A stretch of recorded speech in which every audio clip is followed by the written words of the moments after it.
ഇയാള് പ്രച്ഛന്ന വേഷത്തിൽ അതിവിദഗ്ധനാണ്. ആമാ. പുള്ളിയുടെ പലതരത്തിൽപ്പെട്ട വേഷങ്ങൾ ഈ പുള്ളി കെട്ടിക്കൊണ്ടുവരും. അപ്പൊ പ്രച്ഛന്ന വേഷം ഓണത്തിന് റാലി സാജുവിന്റെ നാട്ടിൽ ഇങ്ങനെ തുടങ്ങണം.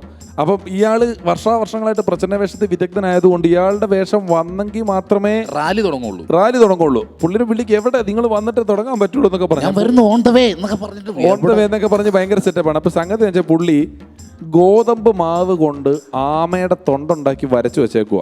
ആമയുടെ തൊണ്ട്. എന്നിട്ട് പുള്ളി ആമയുടെ വേഷം കെട്ടിയേക്കുക. സൈക്കിളിനാണ് വന്നത്. എന്നിട്ട് 6 കിലോമീറ്റർ പുള്ളി 4 കാലം നടക്കണം. ഈ തൊണ്ടും വെച്ചിട്ട് 6 കിലോമീറ്റർ ആമ നടക്കണം. ഇതാണ് പുള്ളിയുടെ പ്രച്ഛന്ന വേഷം. പുള്ളി സൈക്കിളെ വരുമ്പോ തൊട്ട് പുള്ളിയുടെ പുറകെ ഒരു 20 കാക്ക ഓടിച്ചിട്ട് കൊത്തുവാ ഗോതമ്പ് തിന്നാൻ വേണ്ടിയിട്ട്. എന്നിട്ട് ഒരു 20 കാക്കേനെയും പുറത്ത് വെച്ചോണ്ട് ഒരു ആമ റോട്ടിൽ കൂടെ നടക്കുക. കൂടെ 4 പേര്. 4 കിലോമീറ്റർ ഉണ്ട് ഈ പ്രശ്നം. 4 കിലോമീറ്റർ ഉണ്ട്. 1.5 കിലോമീറ്റർ ആയപ്പോഴത്തേക്ക് മഴ പെയ്ത്.